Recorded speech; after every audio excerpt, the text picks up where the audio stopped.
Pemerintah memutuskan untuk melonggarkan kebijakan pemakaian masker. Jika masyarakat sedang beraktivitas di luar ruangan atau di area terbuka yang tidak padat orang, maka diperbolehkan untuk tidak menggunakan masker.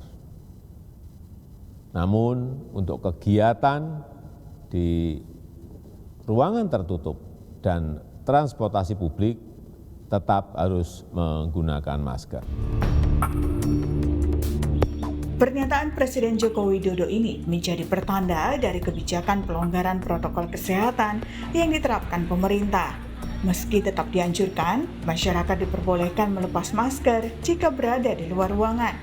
Namun, masker tetap wajib digunakan di ruangan tertutup, transportasi publik, dan bagi warga lansia dan memiliki komorbid.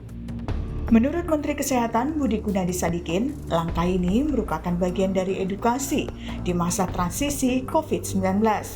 Namun, Menteri Kesehatan tetap meminta masyarakat untuk menjaga kesehatan, termasuk menggunakan masker jika dalam kondisi tidak sehat. Dari semua pandemi yang kita lihat dalam sejarah kehidupan manusia, transisi itu terjadi pada saat masyarakat sudah menyadari bagaimana caranya melakukan protokol hidup yang sehat di dirinya dan keluarganya masing-masing. Dan itu memerlukan edukasi dan memerlukan penerapan yang bertahap. Nah, apa yang sudah dilakukan oleh Bapak Presiden adalah merupakan salah satu langkah untuk kita mulai secara bertahap bertransisi dari pandemi menjadi endemi. Aturan ini pun disambut baik oleh masyarakat, meski ada pula yang masih enggan membuka masker demi menjaga kesehatan. Kalau aku sih itu cukup baik ya, karena mungkin perubahannya untuk jadi ke endemi. Tapi kalau aku pribadi untuk langsung lepas masker aku masih belum berani, karena mungkin udah biasa sama masih kadang insecure sama karena kita nggak tahu kan virus masih ada di mana-mana. Jadi aku masih tetap pakai masker. Kalau di luar saya rasa bisa dibuka sedikit, tapi kalau untuk di indoor saya masih memakai. Kalau untuk saya sih untuk tempat terbuka sih boleh-boleh aja ya, karena kan memang kayak seperti ini kan di Taman Eko Tebet ini kan agak luas ya. Jadi juga kalau jalan pakai masker tuh agak ngap gitu. Dibanding lebih buka kan lebih enak gitu. Ya mungkin kalau memang keadaan tertutup ya fine-fine aja gitu. Karena kan juga kita kan nggak seaktif yang ada di lingkungan luas kayak gini gitu. Jadi sah-sah aja sih. Namun pelonggaran aturan pemakaian masker ini menurut ahli keamanan kesehatan global Griffith Australia Diki Budiman menimbulkan risiko. Pasalnya hingga saat ini status pandemi COVID-19 belum dicabut.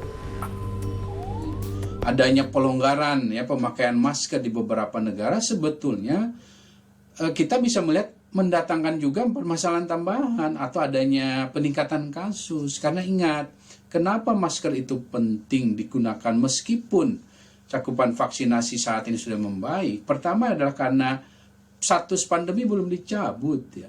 Artinya situasi krisis kesehatan masih terjadi di dunia ini. Dan pelonggaran tentunya membawa sedikit kelegaan di masa pandemi COVID-19. Namun jangan sampai pula pelonggaran ini menjadikan masyarakat lengah menerapkan protokol kesehatan atau bahkan kebablasan menganggap masker tidak lagi diperlukan. Tim Liputan, Kompas TV. Ya, saudara, pemerintah sudah melonggarkan protokol kesehatan dengan memberikan izin bagi warga di Indonesia untuk melepas masker di area terbuka. Namun masker tetap digunakan jika berada di ruangan tertutup, di dalam transportasi atau kendaraan umum, dan bagi warga lansia, juga warga yang memiliki komorbid atau penyakit bawaan. Apakah kebijakan ini sudah cukup tepat di saat COVID-19 masih dalam status pandemi? Segera kita bahas. Sejumlah narasumber hadir untuk Sapa Indonesia Pagi secara daring. Ada epidemiolog dari Universitas Indonesia, Pandu Riono, dan Kabid Perubahan Perilaku Satgas COVID-19, Dr. Sony Haridarmadi. Dr. Sony, Mas Pandu, selamat pagi, salam sehat. Masih bulan Syawal, mohon maaf lahir batin. Selamat pagi. Selamat pagi, salam sehat, mohon maaf lahir batin. Ya, secara pribadi saya agak khawatir juga nih dengan pelonggaran kali ini. Dr. Sony terutama ya, ini bukan upaya yang mudah untuk membangun masyarakat Indonesia bisa banyak yang menggunakan masker di kala pandemi COVID-19. Nah, ini nggak akan memicu peningkatan kasus COVID walaupun semua indikator cukup baik sekarang setelah sekitar 2 minggu setelah arus mudik dan arus balik Lebaran juga semua daerah kami pantau situasinya masih aman. Tetapi bagaimana situasi ini agar bahasa saya masyarakat tidak kebablasan menganggapnya boleh buka masker. Dr. Sony, silakan. Ya, terima kasih Mas Bayu, Pak Pandu. Jadi yang pertama perlu dipahami bahwa pandemi belum berakhir, ya. COVID-19 masih ada. Yang kedua, pemerintah selalu membuat kebijakan didasarkan pada data dan fakta, ya, evidence-based policy. Nah, kemudian dari fakta dan data tadi menunjukkan bahwa kasus COVID-19 terkendali, penanganan COVID-19 di Indonesia sangat baik. Sejak pertengahan April lalu sampai sekarang, positivity rate kita konsisten di bawah 1%. Ya. Lalu kemudian kita juga konsisten kasusnya di bawah 1.000 kasus harian. Ya. Nah, kemudian saat ini bed occupancy rate kita juga sudah di angka 1,7%, sangat rendah. Bahkan provinsi dengan positivity rate paling tinggi di Indonesia itu di angka 0,51%, jadi di bawah 1%. Nah, kemudian dari dulu yang ketiga hal yang perlu dipahami bahwa kita selalu menerapkan strategi berlapis untuk mengatasi pandemi ini. Tidak ada strategi tunggal. Vaksin saja tidak cukup, lalu kemudian harus dilengkapi dengan 3M dan dilengkapi oleh 3T, surveillance yang kuat. Jadi vaksinasi 3M dan 3T adalah kombinasi terbaik untuk mengatasi pandemi ini. Lalu kemudian yang harus dipahami juga bahwa dengan menurunnya risiko, ya, maka kita mencoba untuk melakukan transisi. Mas Bayu, sebetulnya kebijakan pelonggaran masker ini kan bukan kebijakan pelonggaran atau relaksasi yang pertama. Sebelumnya kan kita sudah melakukan relaksasi, contohnya dengan pengurangan hari karantina hingga tidak ada karantina lagi kan. Betul. Jadi di situ kan selalu dievaluasi. Setiap kebijakan yang diambil selalu dievaluasi bagaimana dampaknya terhadap perkembangan penanganan COVID-19 di Indonesia. Nah, dengan kita ternyata melakukan pelonggaran secara bertahap, berhati-hati, lalu kemudian tidak terjadi peningkatan kasus, tidak terjadi peningkatan positivity rate, ya, terutama peningkatan kasus tentu terkait juga dengan kemampuan testing kita.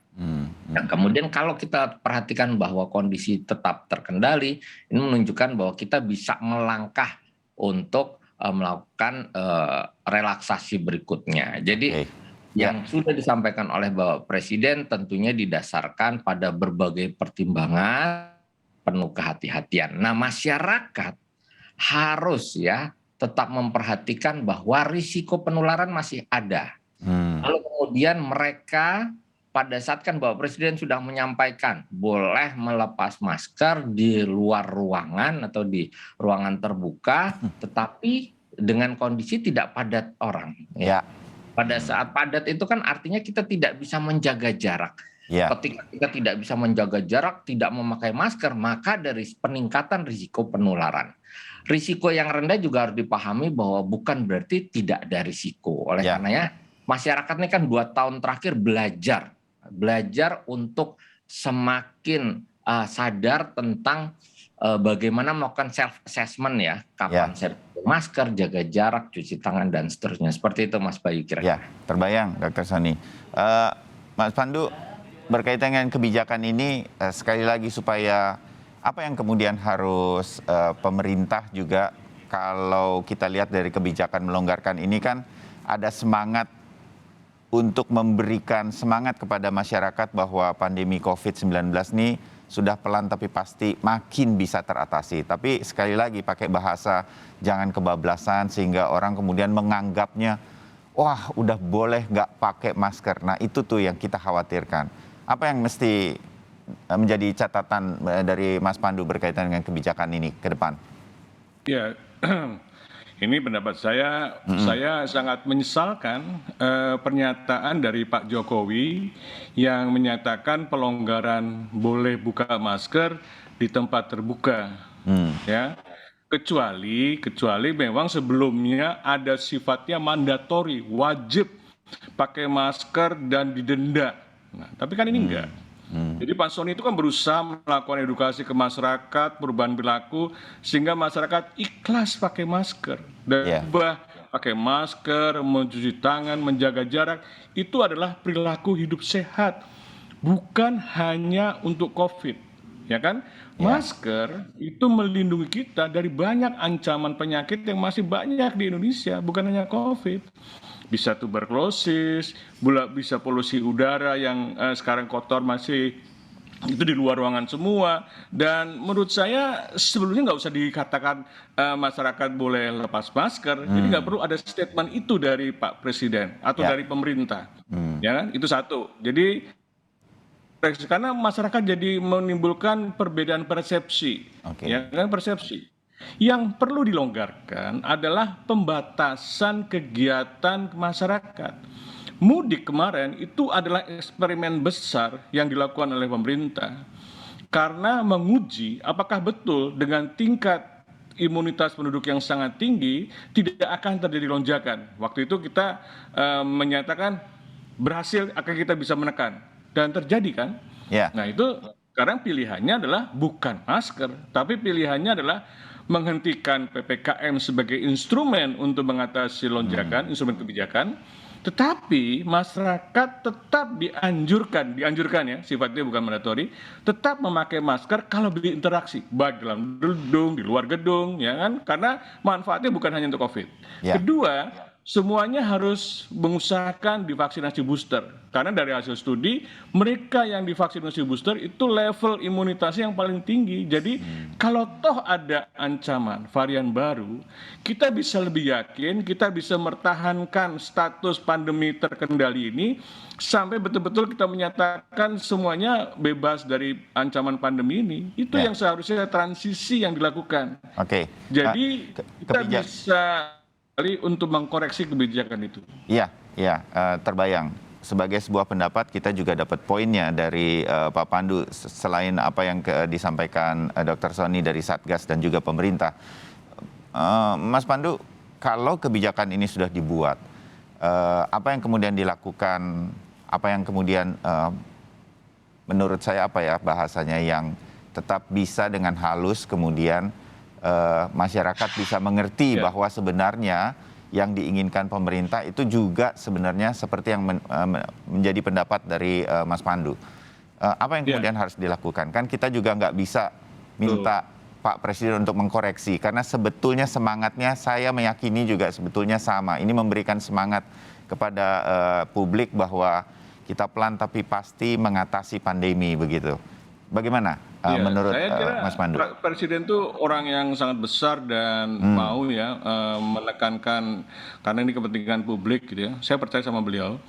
Dan ini bahasanya, narasi edukasinya, walaupun sudah diperbolehkan untuk tidak harus memakai masker, tapi tetap dianjurkan untuk memakai masker karena memakai masker itu bisa menjaga kesehatan dari ancaman bukan hanya COVID dan apalagi COVID masih ada di sekitar kita dan potensial adanya varian baru juga masih ada, ya kan? Dan kemudian yang paling penting perilaku ini jangan terpaksa dilakukan, tapi demi menjaga kesehatan. Seperti kata Pak Menteri Kesehatan Budi Gunadi, ini adalah untuk menyadarkan masyarakat bahwa tanggung jawab kesehatan itu tanggung jawab pribadi. Jadi perilaku yang sudah baik ini boleh diteruskan, ya, tapi tidak harus dipaksa, harus diawasi dan sebagainya. Jadi sifat sukarelanya ini ya oleh pesan-pesan edukasi yang lebih mantap yang Mas Soni punya tugas utama itu. Iya, terbayang. Ini sekali lagi menjadi tugas berat buat Dr. Soni dan kawan-kawan di bidang perubahan perilaku. Mas Pandu, mungkin saya menganggap begitu apa yang sudah disampaikan Presiden ada semacam juklaknya, petunjuk pelaksanaannya berupa sosialisasi yang tidak kenal henti dari Dr. Sony dan kawan-kawan di Satgas, dari Kementerian Kesehatan, dari stakeholder yang lain, sehingga masyarakat tidak kebablasan kemudian membuka masker. Karena ini mudah-mudahan sampai nih ke para pemirsa Sapa Indonesia. Menggunakan masker adalah perilaku hidup sehat yang baik, bukan hanya untuk COVID. Banyak kok dari kita, teman-teman kita yang mengatakan, sekarang gue jadi jarang nih kena flu karena pakai maskernya lebih sering begitu. Nah, mudah-mudahan hal semacam ini yang kemudian terjadi. Dr. Sony, bagaimana nih berkaitan dengan ini? Kayaknya Dr. Sony akan lebih banyak muncul di media massa untuk menyampaikan bahwa tetap ya menggunakan masker ini harus menjadi perilaku hidup sehat kita ke depan, karena tidak hanya akan mencegah COVID tapi banyak sekali penyakit yang lain begitu. Lebih banyak manfaatnya, kira-kira begitu. Bisa Dr. Sony? Ya Mas Bayu, kami tidak berhenti untuk mengedukasi masyarakat. Dan juga begini, ketika perubahan perilaku itu dilakukan, didorong itu kan juga atas instruksi Bapak Presiden ya. Iya, betul. Kami mencoba membangun pengetahuan, memberi pengetahuan kepada masyarakat sehingga mereka tahu alasannya. Kenapa saya harus pakai masker, kenapa cuci tangan, kenapa jaga jarak. Semua itu masyarakat harus diberi pengetahuan. Nah, kemudian setelah pengetahuan itu kami berikan secara masif, hal kedua yang kita lakukan adalah membangun values, nilai-nilai, beliefs ya, keyakinan yang kemudian bisa merubah perilaku secara individual. Nah, kemudian langkah ketiga yang kami sudah lakukan adalah membangun norma sosial. Harus ada kontrol secara internal oleh setiap individu, tetapi juga kita bangun kontrol secara eksternal dengan membangun norma sosial bahwa masker itu melindungi aku, kamu, dan kita semua, misalkan seperti itu. Jadi norma sosial itu kita bangun dan sudah terbentuk di masyarakat. Artinya masyarakat sudah punya pengetahuan, lalu kemudian sudah menjalankan sebagai sebuah nilai dan keyakinan, kemudian ada internal kontrol di dalamnya, lalu kemudian didukung oleh eksternal kontrol dalam masyarakat. Nah, ini terus-menerus sehingga sekarang sebetulnya masyarakat sudah punya literasi yang lebih baik, perilaku yang lebih baik. Karena sebetulnya untuk meningkatkan derajat kesehatan masyarakat ada 3 syarat. Yang pertama, perilakunya harus sesuai, mendukung upaya untuk hidup bersih dan sehat. Yang kedua adalah faktor lingkungan, dan yang ketiga akses terhadap pelayanan kesehatan. Nah, perilaku ini sudah semakin baik. Dan relaksasi ini membuktikan bahwa masyarakat itu sebetulnya sudah punya keputusannya masing-masing ya, self assessment apakah dirinya harus memakai masker dan seterusnya. Kami terus akan melakukan edukasi dan pemerintah tidak pernah berhenti untuk mengedukasi sehingga strategi kita dengan vaksinasi, 3M dan 3T tetap berjalan. Karena Bapak Presiden juga sudah menyampaikan, ingat, di transportasi publik, di ruang tertutup, Anda diminta tetap memakai masker. Bagi kelompok-kelompok rentan, mereka yang sedang kurang sehat ya, lalu kemudian berisiko seperti komorbid dan lansia juga diminta untuk memakai masker. Dan menurut kami ini masyarakat sudah terbentuk perilaku tersebut. Yang paling penting juga di ruang-ruang tertutup yang tadi diminta oleh Bapak Presiden untuk tetap memakai masker, itu tetap dilakukan pengawasan ya, lalu kemudian tetap diingatkan. Makanya kami tetap mendorong Satgas Protokol Kesehatan di institusi-institusi, Mas Bayu. Oke, ya. Mas Pandu, kalau saya sih melihat dalam sebutlah 1-2 hari ini setelah kemarin diumumkan kebijakan pelonggaran masker ini, saya sih melihat tetap lebih banyak masyarakat yang sudah menjadi habit mungkin ya, kebiasaan di jalan, bahkan berolahraga pun masih banyak yang menggunakan masker. Jadi kita saya mengerti ada kekhawatiran begitu dari Mas Pandu dan teman-teman yang epidemiolog begitu. Tetapi apakah ini sebetulnya masyarakat sudah cukup mengerti atau harus tetap dijaga begitu? Ketika di dalam ruangan protokol kesehatannya tetap harus dijaga, pengelola mal harus tetap mengingatkan pengunjungnya, tolong dipakai maskernya, di transportasi publik juga kita mengalaminya. Jangan lupa digunakan maskernya, Bapak Ibu sebentar lagi bisnya akan datang. Kalau kita naik busway itu selalu diingatkan. Jadi hal semacam ini tetap menjadi kebiasaan, bahkan nanti kalau COVID-19 sudah menjadi hal yang biasa atau endemi. Ini menurut Mas Pandu, ini sudah terjadi selama 2 tahun ini akan menjadi kebiasaan yang akan tidak mungkin kemudian hilang begitu saja hanya dengan kebijakan yang diumumkan Presiden, atau bagaimana menurut Mas Pandu khawatirannya?